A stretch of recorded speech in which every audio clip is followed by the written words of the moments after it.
Hii maisha usitegemee mtu, ukitegemea watu wengine unakuangusha.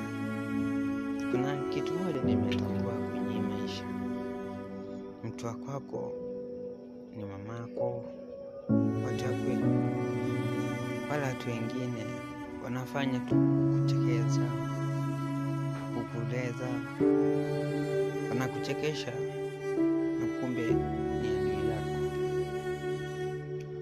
Huwezi tambua mwenye unamtambua sana ndiye anakuchimba kutoka chini.